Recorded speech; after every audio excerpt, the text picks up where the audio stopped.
Hey friends, just a quick interjection before we jump into the episode. We had a couple tech issues that affected the audio. We're going to fix them before the next episode for sure, but you'll hear some odd audio from me sounding like a robot and a little bit of connectivity issues from Abby. Kaylee is, as always, perfect and flawless throughout. We still had some really good conversations though, so we wanted to post the episode anyway for those that could stomach it. Otherwise, we appreciate your patience and we will see you next time for Book of Night. On to the content. Hey everybody, welcome to Spill the Novelty, where three girlies shout into the void about our latest book hot takes and obsessions. I'm Abby. I'm Maddie. And I'm Kaylee. And this week we're doing a fun little tea brief and just chatting a bit. So we'll be going through our takeaways from the YA summer break that we had and comparing YA to the new adult genre. So if you two were a victim of the 2010s YA to Sarah J. Maas SJM pipeline, really sorry about that, Maddie. Here's the tea. All right. So we're going to go over our YA pros and hot take about YA. So I will go first. My first pro about YA is that it is super straightforward with the writing style, and it's like easy to digest and read really quickly. Some examples are like Shatter Me, even though it kind of, wasn't so great reading it as an adult.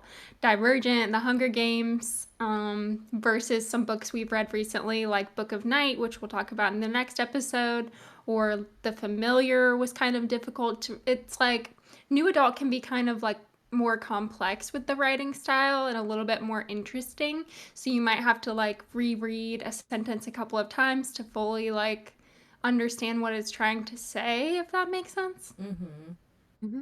Yeah, I feel like YAs are like M&Ms, it's like they're short and sweet, you can pop them, like you can jump into them without like any bracing, versus like when I start like especially a series of like new adult, I know I have to like, okay, this is gonna be the next like month of my life is gonna be obsessed with understanding what the hell is going on here.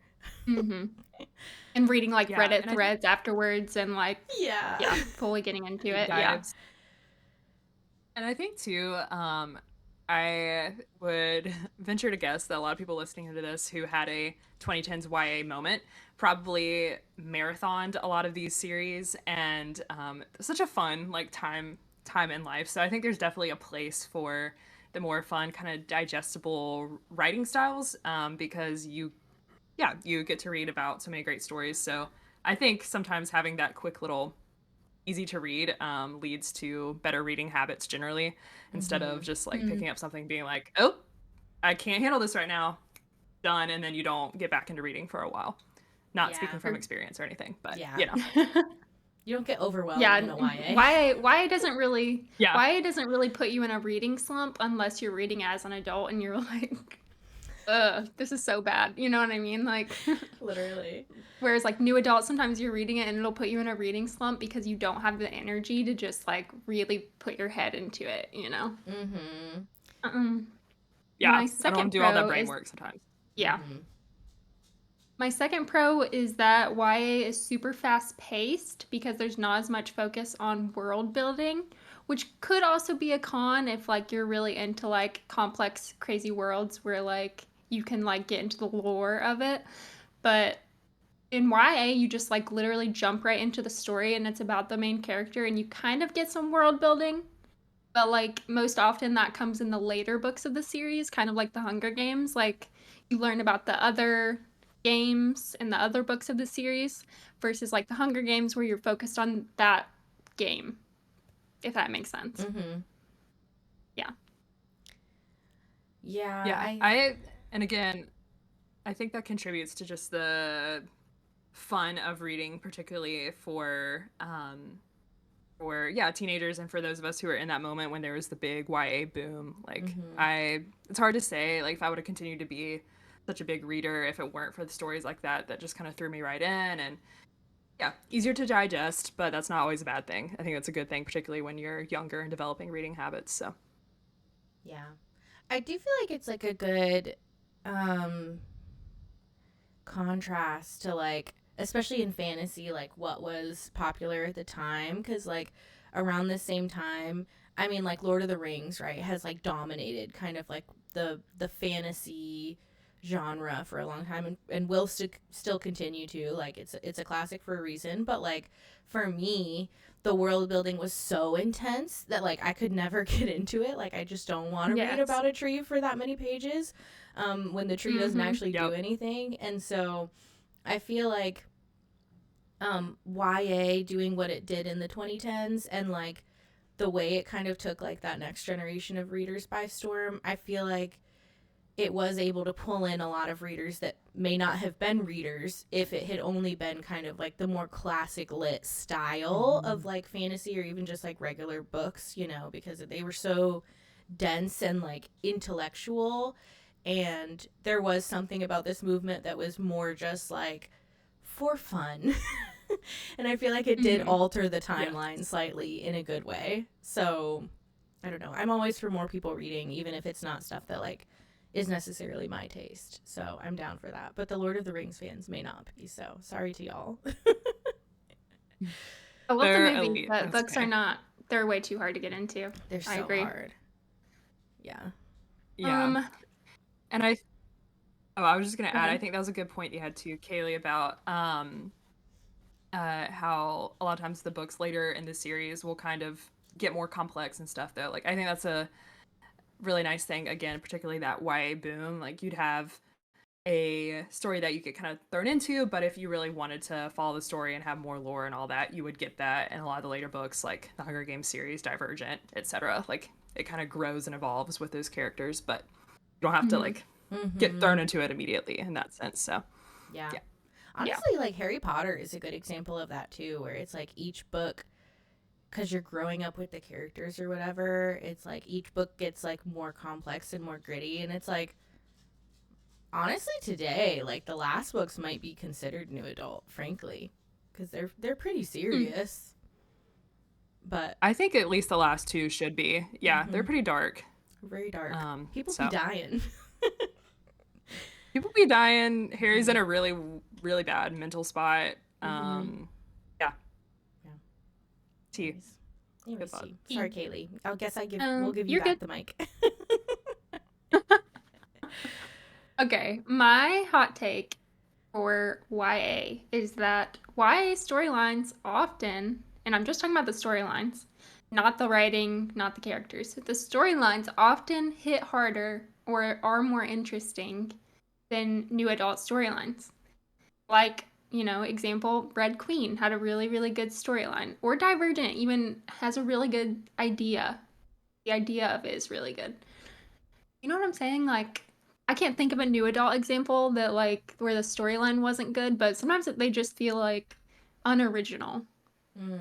You know? But, like, the YA books at the time that I read them felt, like, super original, even though they probably weren't, but I don't know. You know what I'm saying? Yeah, I get your vibe. I do get the vibe. I think, honestly, like for me, the YA storylines, they feel so rooted in like the teenage mindset of like, this is my clique and there are other cliques. So like it doesn't feel as unique to me because like really like Divergent, what is it? It's the jocks, it's the fucking nerds, it's the whatever. Like it all kind of fits into those like teenage archetypes. And I feel like, again, with Harry Potter, it's the same shit, you know, like it's the same groups over and over. True. But I think maybe what really we're getting at is like the YA, there's a certain liberty that YA takes to just be crazy and be unhinged, and like you can do anything in a YA book because you're writing for kids and teens, and like you can get away with a lot more. And so a lot of the times like certain boundaries are pushed a little further than in new adult, where like you kind of more expect your audience to be a little bit more critical, so you can't try as much new stuff. Yeah. Even in oh god, I don't remember which one it was, but the one where she just like starts like being Superman or whatever, and she's like just like her powers are just like developing, and she's like just doing anything and like breaking doors and stuff. Oh, and Shatter Me. Shatter Me. It was Shatter Me. Okay, yeah. It's like that would never happen in a new adult book because it sounds so stupid. True. And like, I'm not saying it should have happened in that book, but like, that's the kind of like liberty they're able to like push it that extra way because they're like, we're writing for like teens, like they're gonna eat this up, and they did, you know. True. Well, it's also Yeah, an that's a good point. interesting thought of like, and I know we're gonna get into this a little bit later, so I won't talk about too much, but with new adult as a genre being very new and kind of questionable as a genre anyway, you know, we think of like examples of new adult, like with Sarah J. Maas. I know that we talk about just the retellings and stuff like that, like don't feel as perhaps original even at that time as like a Divergent or a Hunger Games, right? So the YA boom happened.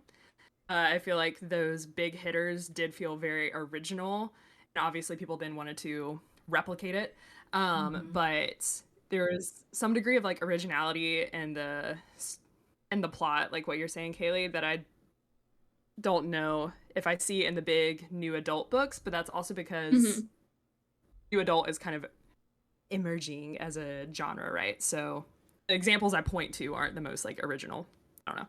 Yeah, I do think it's still like finding its footing. Like new adult was kind of thrown out there out of a need, but like I don't think it's like very clearly defined or even like, I don't know, thought of yet, especially in publishing. Yeah. Like, they don't know quite what to do with it, so they just keep throwing books in there that aren't necessary. Like we don't have how we were talking about Red Queen is like the, you know, dystopian YA whatever book. It does like all of the things like pretty much the right way. It like hits all the boxes, whatever. We don't have that for new adult yet.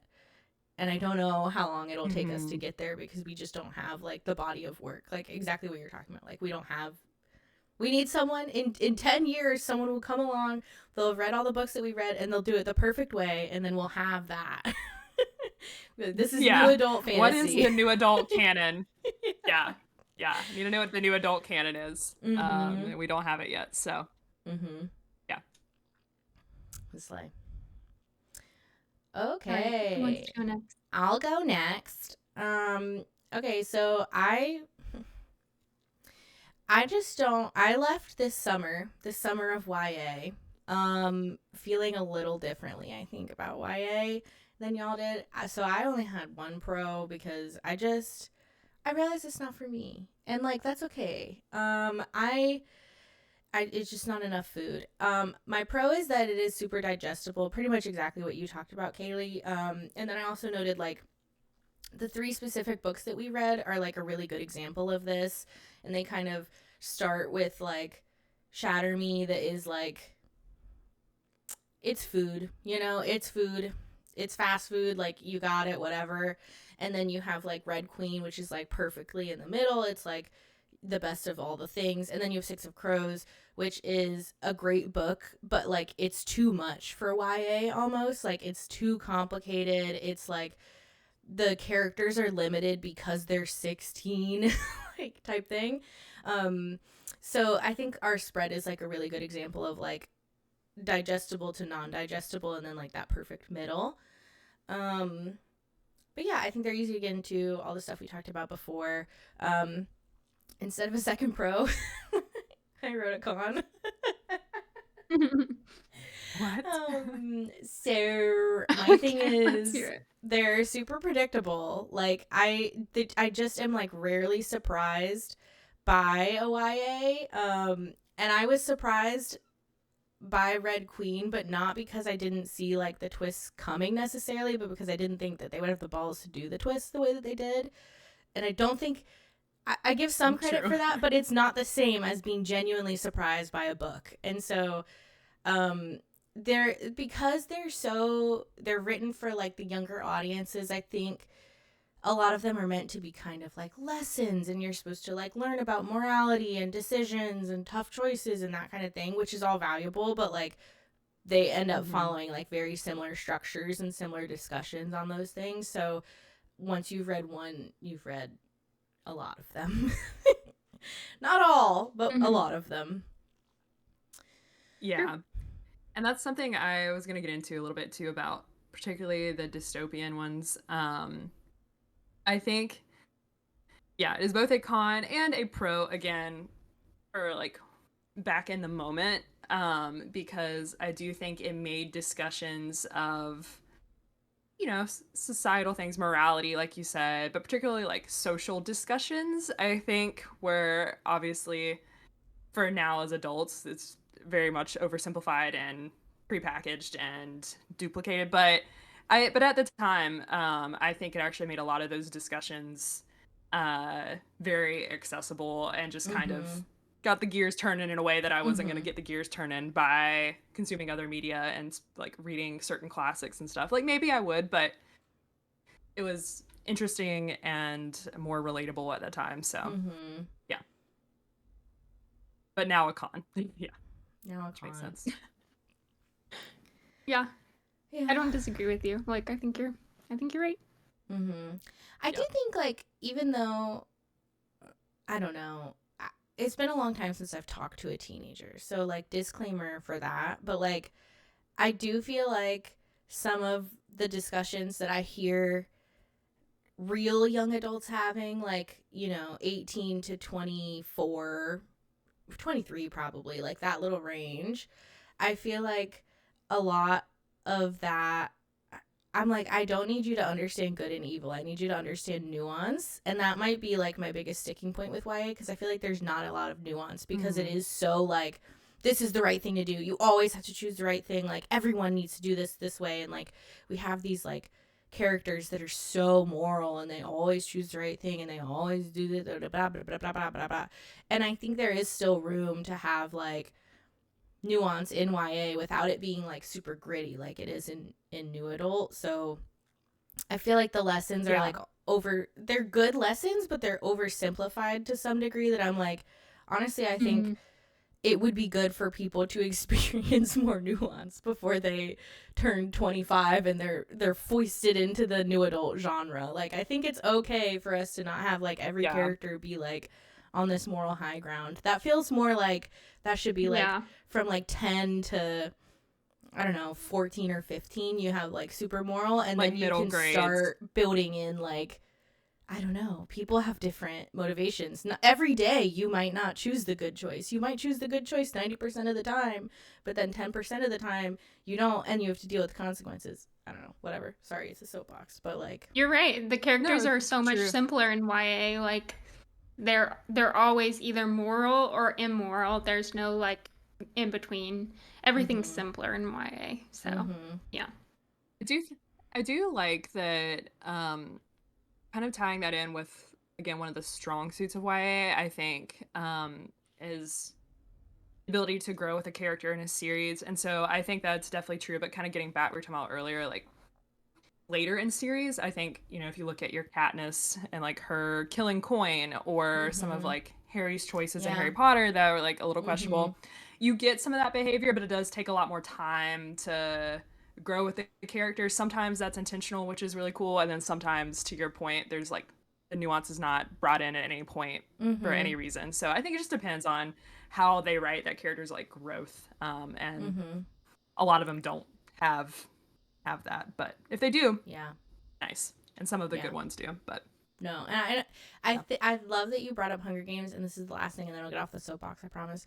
But like Gale is a good example of that for me, because like as a teeny bopper and as a PETA truther from like day one, okay, like I never liked Gale, but when he makes the choice to like go into like the weapons manufacturing or what the fuck ever, and then like Rue dies, obviously Katniss makes her choice, it's like pretty black or white, but like in my little brain I was able to understand like Katniss could obviously not have made any other choice, but Gale could not have made any other choice either.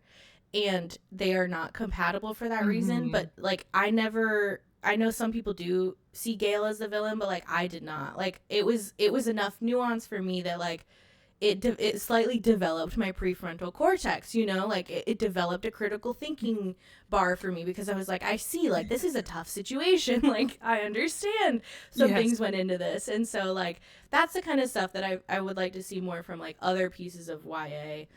Because obviously, like, Hunger Games is like, you know, it's up there, baby girl. Like, she's great. So Yeah, ahead of sure. its time for sure. Yeah. Anyways, Yeah, that's why I was like, I don't want to cherry pick because she's the good example, and they're not. They can't all be like her. Yeah, yeah, unless. Yeah.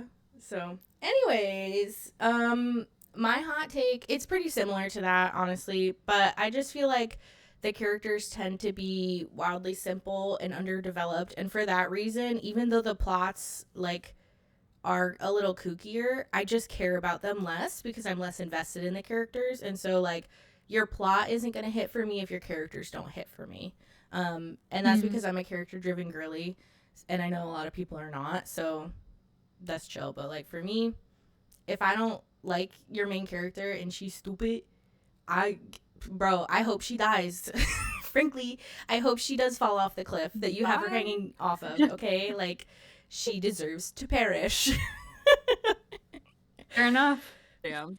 Be punished. You just killed half of the YA main characters. Hope you know that.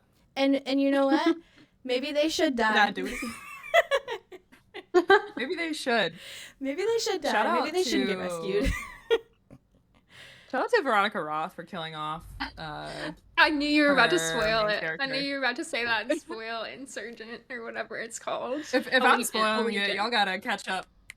This was back in. I was I don't know, in high school during this time. It was ancient. Okay, so I'm pretty sure we said it on the pod too. I know we brought it up 100 times because I never finished the series, but I know she dies. She dies, and then her man walks off with her best friend, which is crazy. On God. That's I'll take back that shout out to Veronica Roth right now. Yeah, actually, That's just the kidding. Girl. That nuance. was a little crazy. That was the craziest thing she did in the ending, honestly. Yeah. Honestly. And then it turns out the man and the best friend are both villains. That's the nuance that we take away from that situation. That is unacceptable behavior. Crazy. Girl boss Triss. Yeah. All right. T. What do I have? So my pros. We've talked about it, but particularly for series, I feel like YA series hit getting to grow with characters, and of course you want to see that in new adult or any other genre as well in terms of their decision making and character growth. But there's a different growth and like maturity and kind of understanding of particularly the kind of dark situations, society, things like that. So yeah, actually I had Harry Potter mentioned in my notes as well. So that was a good one to bring up, Maddie, because I feel like, yeah, I guess maybe 5 through 7, or maybe particularly Half-Blood Prince, my fave, and book 7 was pretty dark, pretty serious stuff, and you obviously see a lot of character evolution, so that's fun. I think YA does that very well, or at least the big series do. Yeah, and the especially commitment. with like the found family group that's always in YA. Like you do see a lot of growth in their little like family that they and I love that too. You get really close to the characters in YA when you're a young adult. Yeah, that's the benefit of all the characters in YA being orphans, is that they get found family. True. If they had parents, they wouldn't parentify their friends. And if they're not orphans, they're gonna be orphans at some point in the series. Yeah, probably within like the first half. I'm glad of the you book. said this in 2024 and not 2014. You just broke my heart. No, that's actually that's worth thinking on, investigating perhaps. Yeah, and honestly, I think about like like new adult series.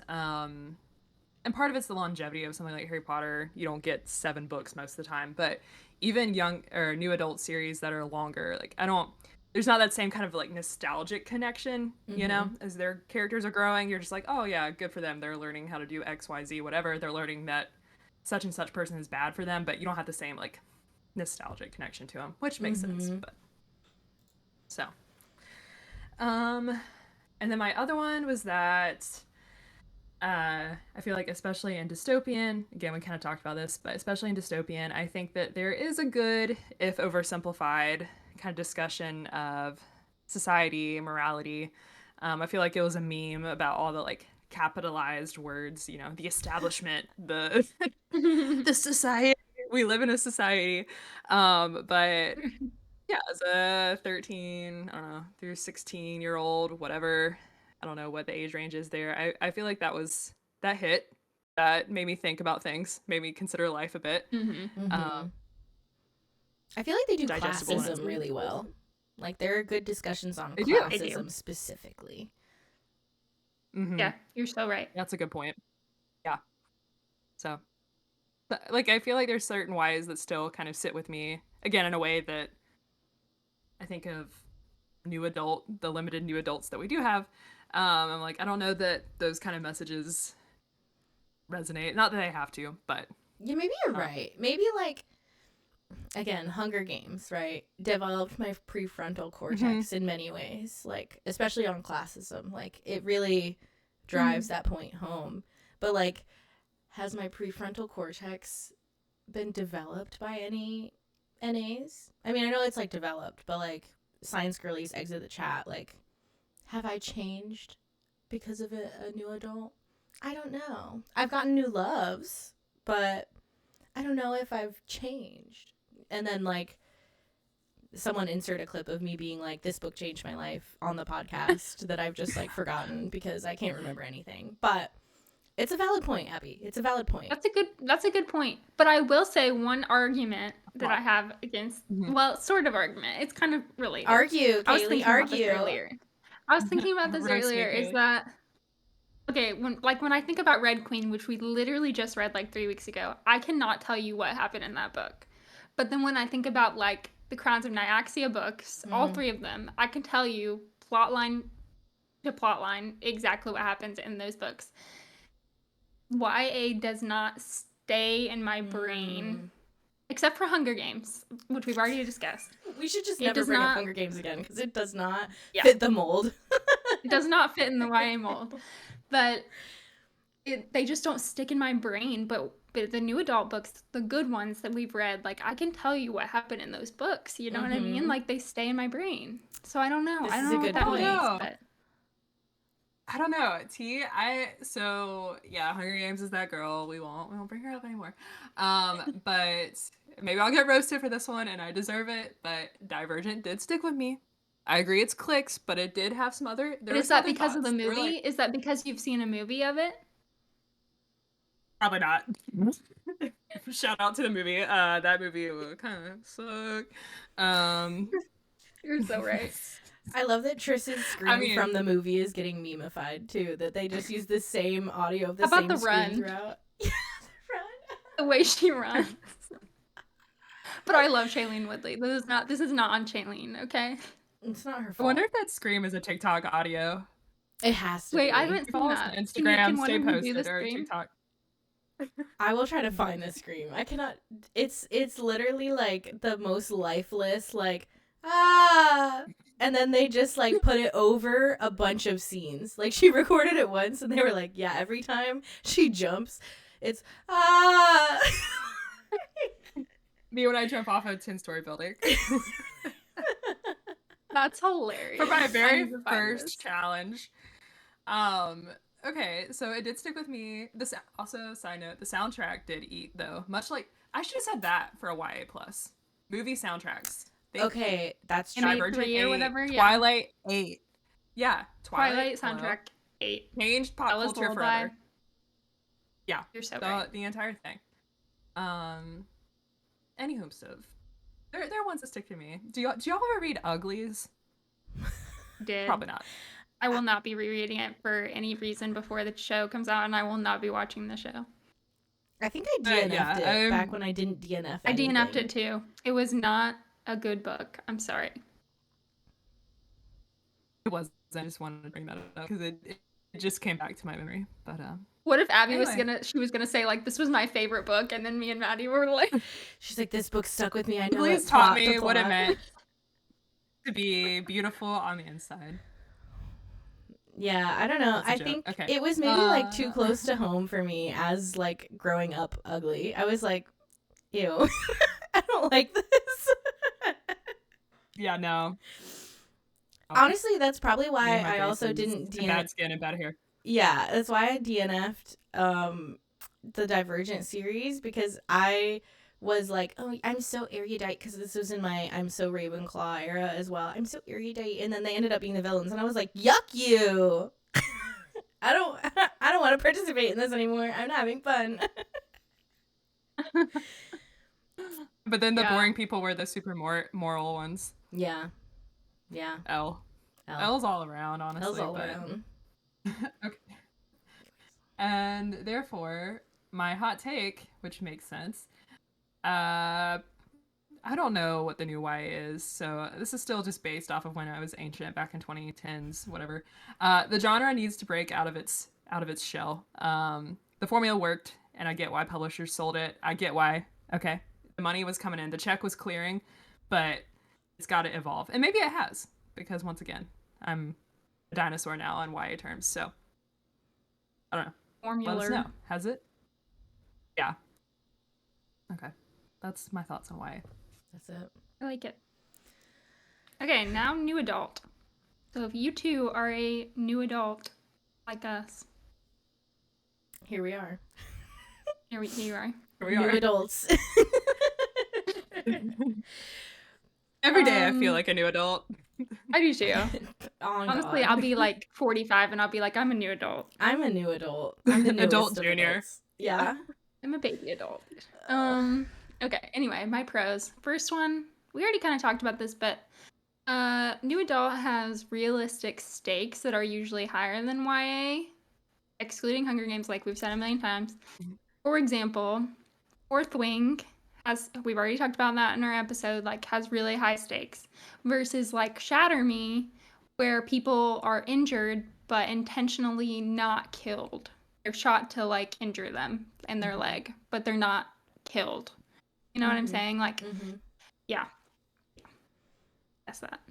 Yeah, you're right. And I would also like to take this moment to call out the new adult books with the YA spirit, where nobody fucking dies and everyone gets resurrected after 2 pages at best, because you're a punk and you're lame and you're a new adult for the wrong reasons. Grow up. That's true. Grow up. That's true. Kill someone. Particularly as it relates to like war. Yeah. Come on, you guys. Like, just out of even just like the sheer numbers, I'm like, you don't even have to kill off your main character, but some of the by the odds, one of the main characters has to surely they have to, dude. I don't even care if it's the predictable one. Like in Fourth Wing, a lot of the times it's the predictable one, but at least they still die. Okay, I still loved Liam, even though I knew he was not long for this world, but like, he has to die. I'm sorry. Yeah. Agreed. You're right. Okay, my second pro is in new adult, you get deeper relationships. I'm not even talking about romantic relationships necessarily, but friendship relationships too.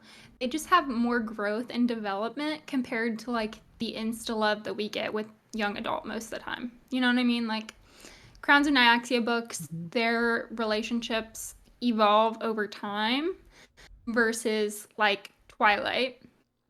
You know, they look at each other, they fall in love. They don't have much conversation. There's nothing between them, but they're in love. But that's realistic, you know. Every relationship I've had, it's just been instant. They're like, you smell so good, and I'm like, say less. We're in love. And then they go from wanting to eat you to being able to control themselves. Yeah, and that's relatable. Exactly. And then I have like a so true. We've all been there. Demon half baby that my other love interest with falls in love with. Yeah, I think Twilight changed my prefrontal cortex negatively. Is that a bold statement? That is a bold I agree. statement. But I still love Twilight, but I agree. Twilight changed the course of my life for the better. I don't know what you're talking about. Mostly because of the soundtrack. True, the soundtrack eats. Yes. But yeah, the relationships, I think it's a great call out, Kaylee, because even like with Twilight specifically, I'm thinking about I saw a clip of the movie of what's his name? Jasper? I forgot that mug existed because he was just so like, I don't know. He was literally like a cardboard box in the books, whatever, in the movies as well.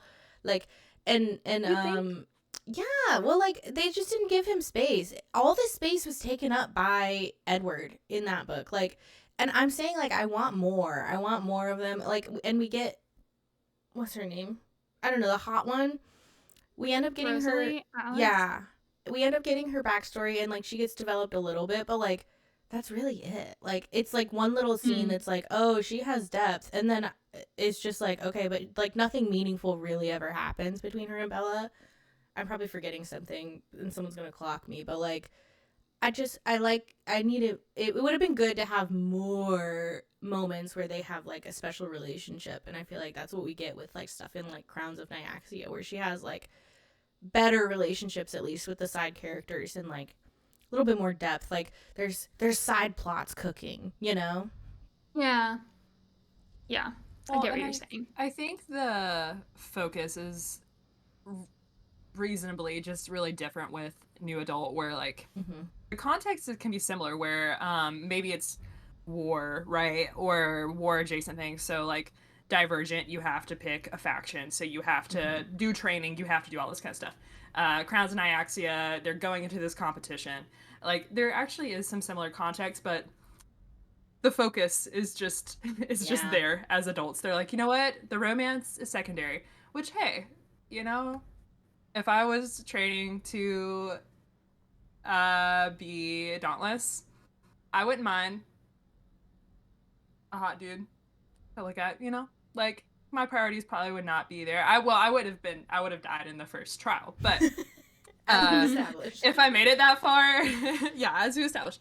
But it's just, I think a lot of it's like priorities based. It's because they're like, all right, you know, this is secondary, and therefore I'm going to take time to actually build it up if I even choose to pursue a relationship at all. So yeah, because I think like, I don't know, if you think about like your real life, like I'm a very romance centered person. Like I had crushes like from the moment I opened my eyes in this world. I always had a crush. I was always crushing on somebody. But I also was like living my life. Fresh out of the womb. Fresh out of the womb. I've just been always a sap, but like I'm also living my life, and it's like I think new adult handles that better, where it's like, yes, there is romance, that's an inherent part of like these characters' lives and like a big driving factor, but also like there's war and like there's whatever, you know, bigger priorities, right? Yeah, exactly. Be true. Yep. All right, my hot take is a spicy one, literally. Okay, because sometimes it's nice to read new adult books that have minimal spice, more of like a fade to black type deal. Especially when it feels like the authors are just like putting in spice for the sake of making the book spicy and like being able to label it as spicy, since that's what's like in right now, as opposed to putting it in to like progress the relationship. And I'm going to keep going back to Crowns of Nyaxia because I think those books are so good. But like the spice in those books is in there to progress the relationships and like to make you have feel the deeper connection between the characters, versus like Savage Lands, which I know you guys haven't read, but I've talked about it a bunch. But like in those books, the books just progressively get more and more spicy throughout the series, and the plot line and characters like aren't focused on as much, so the books aren't as good. And I feel like that happens a lot. You know what I'm saying? Yeah. Yes. Yeah, I think a lot of books get taken over by it. I mean, even in ACOTAR, I would argue you see this. Like, in the first book, like, there's some build up to the spice. I'm sorry, everyone. Everyone's gonna yell, it's Tam. I'm like, shut up. I'm talking about the book as a solo, all right? There was build up. There was, like, leading to the spice of it all. There was some character connection there. And then by the fourth book, it's like, oh, if it's been a chapter and a half, I know we're going to have a spicy scene. I just know it because it's fucking constant, okay? And it's like not packed with meaning. It's like, I don't know. It just, it loses the impact for me. Like, I was literally skipping spicy scenes, and I've done that before too in other new adult books. Like, it's not only an ACOTAR problem, but like when it's so frequent and it's like not for anything, like I'm like, I don't need this right now. Like, I understand this is needed for someone, but like this is not needed for me, because like it has to just like be a little bit more substantial. Yeah. But I don't know. I think they fall into the trap of it because they get positive feedback about it, you know? I think Wood of Silver Flames in particular is a great example of that, because so that's, you know, the last, as of now, book in the series. And and Cassian's story, like, they obviously are really into each other, whatever. But it's kind of annoying, and that I think that they actually have a lot of like good chemistry generally. Like, they do make sense because they kind of bicker and they just kind of have this like tension between them. And it's like, you don't have to prove that to me through a scene every 2 seconds. Like, I get the tension, I see the tension, and that makes for good scenes if you space them out. But that one, I remember, like, that's the biggest one that comes to mind for me, because there were a lot of people who thought it was fun, and like, that's fine. But I do think it takes away from the story, genuinely, if that's what you're there for. So yeah, it kind of depends on what it kind of depends on like what you're reading for, because some people really like spice, and that's very cool, like good for them. But like, I know the three of us are more like into the relationships and the story progressing and the relationships progressing, and so for us, it's those kind of books just aren't like our favorite, you know what I mean?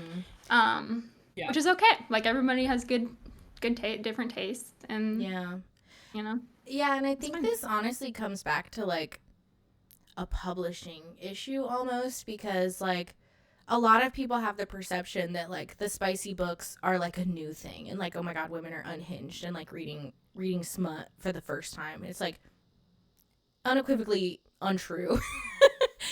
People have been reading spicy books for decades. Like, they were just the paperbacks in the airports with Fabio on the cover. You just didn't know and like didn't look at them, right? But I do think there's like an interesting, I don't know if conflation is the right word, but like a mainstreaming of it that is what's interesting right now. And I think that's why kind of like, again, I think muddy is maybe like the wrong word, but some of the genres are getting like muddied up with some of that audience kind of crossing over into other genres and maybe not being marketed in the way that you would expect those kinds of books to be marketed. Because it's like, I can see Fabio on the cover and I'm like, hey, I know what that book is, love that it exists, love that it's for an audience, but it's not for me. Versus like, now it's like, if I pick up a new adult fantasy, I'm like, it's like a 50-50. Like, it might be a fantasy book, but it might be like a smut book, because like, I like my books to have spice. Like, I gravitate towards books that have that element to it. So, but it's like tough to gauge what kind of like that there's like subgenres of it, you know, and it's like tough to gauge right now like what you're getting into and like to what degree.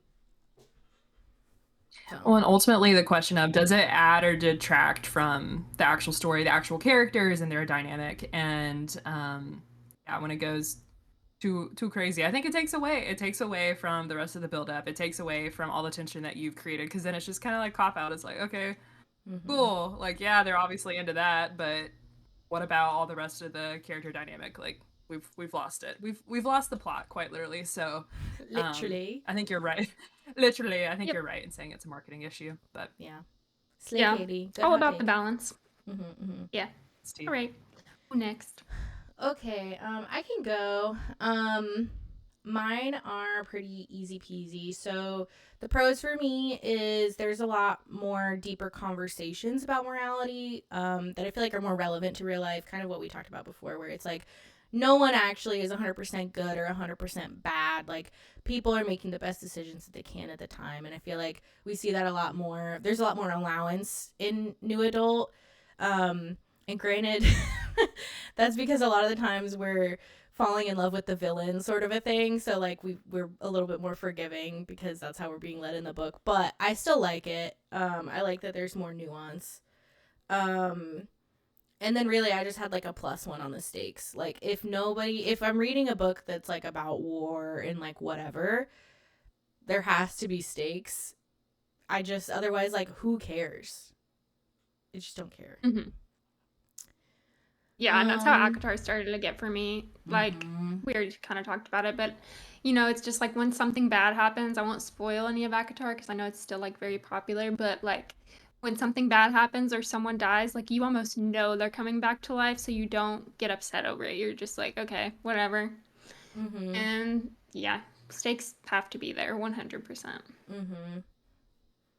Yep. Yeah. I just need, characters to, like, make mistakes to, like, intentionally. Like, I don't need my main character.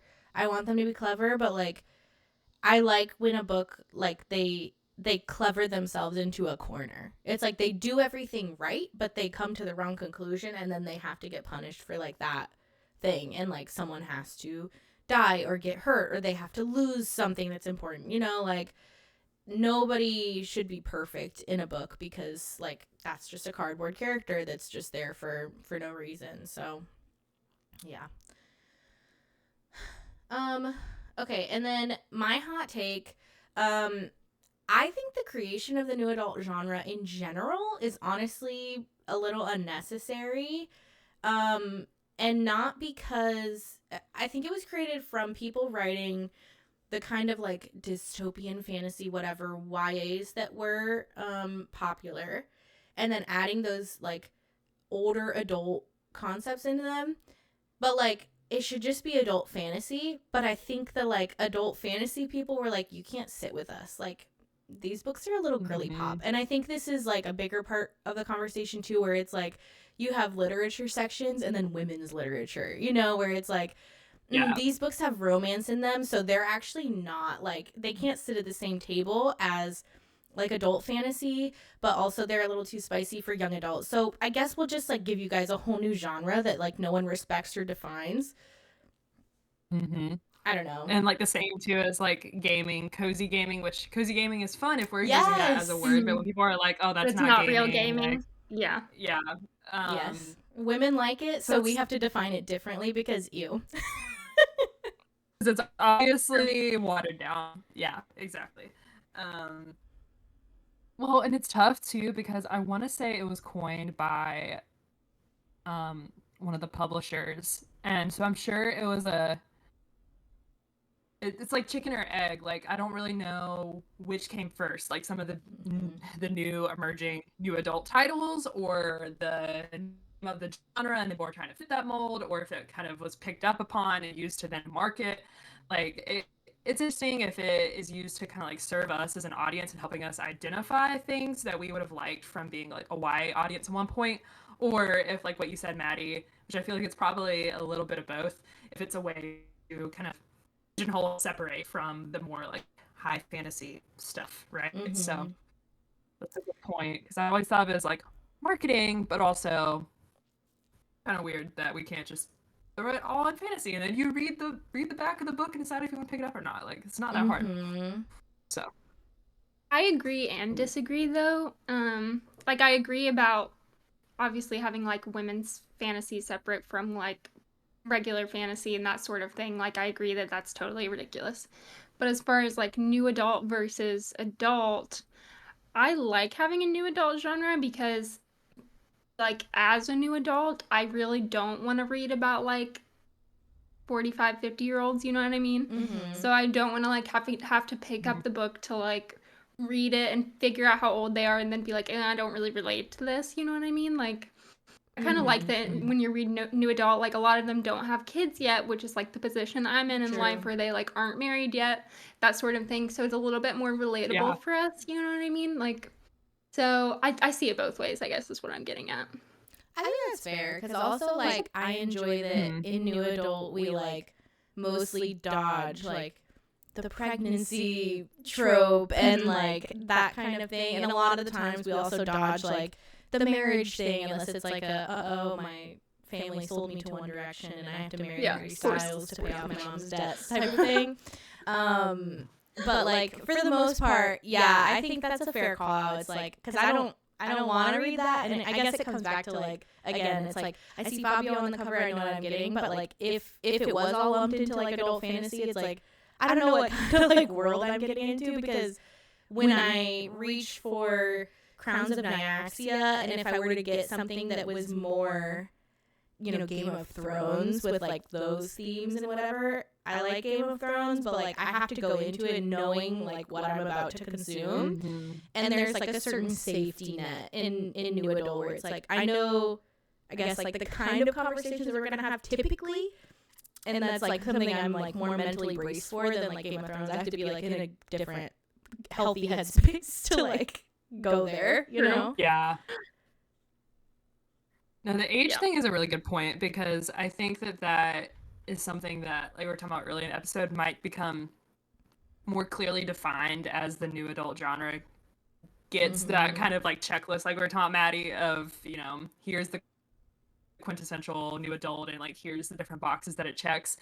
And Game of Thrones is a good example of that, like older fantasy or just adult fantasy as well, but it's kind of weird. I need to read more just regular adult fantasy to know kind of like what the age demographic and stuff kind of is for the characters, because I think it makes sense for Game of Thrones, but I don't know if that's normally the case. It probably is, but yeah, the age thing is definitely tricky, and I think that might define new adults. So good point. Yeah, because I almost feel like young adult is really like teen, you know? Like, I guess that's the thing. It is, like, yeah. Young adult should be characters that are like 18 to like, I don't know, 25, right? And then new adult is like 25 to like, I don't know, 30, I guess.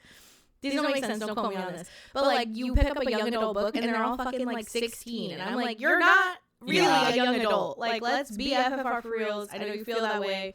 But like, what happened to just like teen? Can we get something for the teenagers? Just a teenager. For them? That's true. Yeah. What should you consider? Think about. That's my tea. I'm forgetting where we left off. Okay. All right. So then, just my last thoughts on new adult.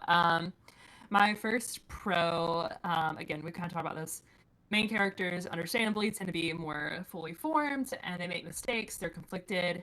And I think especially their intentions aren't always even good. I think that's kind of something that might be different. So, for example, we just read, and I'm going to talk soon about Book of Night, where we have a really killer like thief as a main character. When we talked about Six of Crows, we had the discussion of if we were to apply genres to it today, would it still, and the characters were older in age, would it be more of a new adult? And I think intentions and things like that comes into that conversation. So just, more, again, nuance, and also just like, they don't even have to go into it with this morality. They might be more kind of celebrating things personal gain for their family's gain, and that's fine. And no one is like questioning that, right? So. Yeah. Right. I honestly, no additions. You're right. Yeah, 100%. That's the tea on that.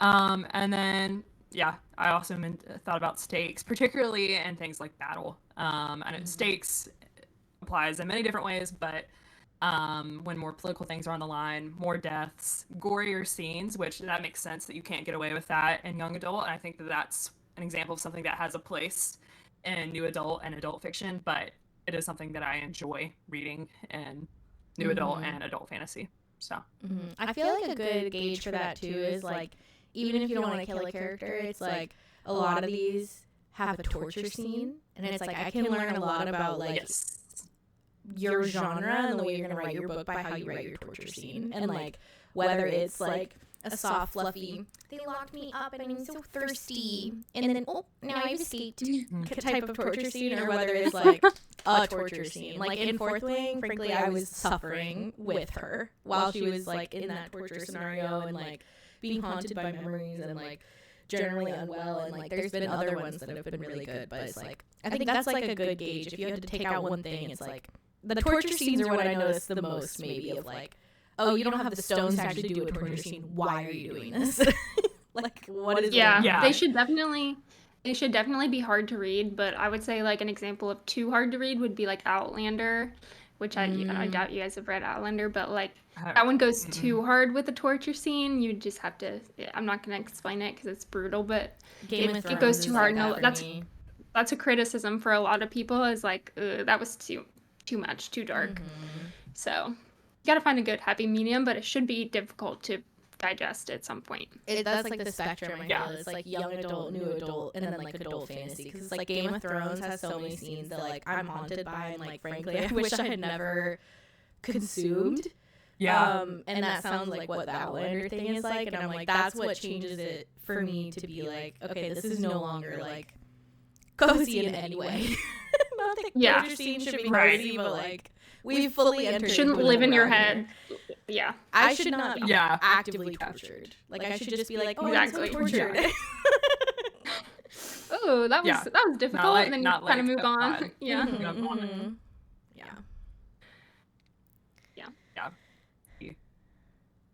And then my hot take is that I never want to see a love triangle or any semblance of one in another new adult book ever again. Because it's one thing to, okay, I guess I should specify too. It's like you have some past flings and that comes up, whatever, obviously, because I think having a more fully formed character with more experience, more dating experience, which a lot of our YA characters don't have for obvious reasons, that makes sense. It impacts your life, it impacts your decision making. That's fine. But the actual love triangle or like the multiple consistent love interests in the middle of war and higher stakes environments is like that's a great thing, a fun thing for YA. Send it back. Put it back on the shelf. If we're gonna have we are in the middle of war, if we have time for anyone at all, it can be like a person and a discussion of past flings and their impacts. So I agree. I'm done with it. I don't want to see it anymore. Like, I'm so over the main character being, like, the hottest person to ever live and just everyone is thirsting after them. Like, I love when, like, there's, like, a secret relationship revealed between two side characters because it makes you remember that, like, they're people doing their own thing and, like, having conversations. Like, I want more of that. Like, I want more of, like, if I'm gonna have like a big group of like 5-6 people that we're following, like I would love some like messy relationships on the side that it's like, oh damn, like Sally, I saw Sally creeping into John's room while Nick was asleep over there. You know, like can I just get the tea, but like it doesn't have to be the main character is the hottest person in the room because that so rarely happens in real life. Like you usually just you're like not gonna find have your a love person. triangle in real life. No, it's just not like that. Outside of maybe high school. But that wasn't my high school experience. But some people have that experience, I guess. No, not me. And to your point, Maddie, I think that's a good example of like messy, like friend group dynamics and stuff to a degree. Like that, that is more normal. That shit happens, especially if it's a group that you've been with for a long time. So like that makes sense. But yeah, just a straight up love triangle. Like, come on, y'all. I don't need it. Wait, this is fun for Twilight, but we're not doing it anymore. So. That's I like it. Love it. All right. Well, tea. Okay. If everyone has said their piece, that is all the tea that we have on this tea brief. Next time we will be spilling the tea on Book of Night by Holly Black, which was fab. Spoilers, but it was fab. You can stay up to date with the latest tea on Instagram, TikTok, or YouTube by following us at Spill the Novel Tea on all of the things. And while you're there, let us know, what is your hyper-specific hot take about YA versus new adult? Should new adult exist? What do you like about YA that we didn't cover? Let us know. And we will see you next time.